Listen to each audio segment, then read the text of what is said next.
National media outlets continue to take an interest in the U.S. Senate race in Maine. Published articles this week reported about U.S. Senate candidate Troy Jackson having angry outbursts when he was the Maine Senate president. Jackson is expected to win the nomination this weekend to be the Democratic nominee for Senate.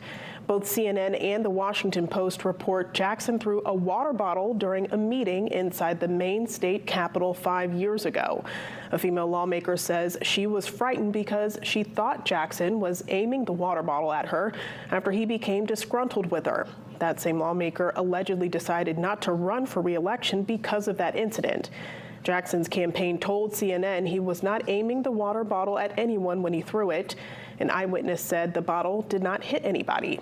We did reach out to the Jackson campaign for comment and have not heard back. UMaine Political Science Chair Mark Brewer says it's no surprise Jackson has drawn the eyes of the national media, just as Graham Plattner during his campaign. The Maine Senate race is one of the most crucial in the country for Democrats if they want to take back control of the Senate. While the Collins campaign typically touts her own successes in office instead of taking shots at her adversaries, Brewer says national Republican organizations are shaping how to approach Jackson as an opponent.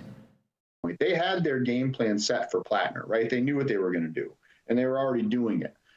What are they going to do for Jackson? I think they're working on that.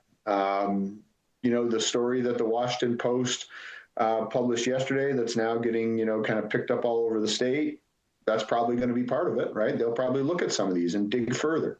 That was going to happen regardless of who the nominee was going to be. Brewer adds the biggest challenge for Jackson going into November will be money, given that Collins already has millions of dollars on hand for her campaign. And the Maine Democratic Party has revealed the candidates for the Senate nomination convention this Saturday. It comes after last night's deadline for candidates to submit enough signatures to make it on the ballot. The party says Troy Jackson, David Costello, and Sandra Pelletier will all be on the ballot.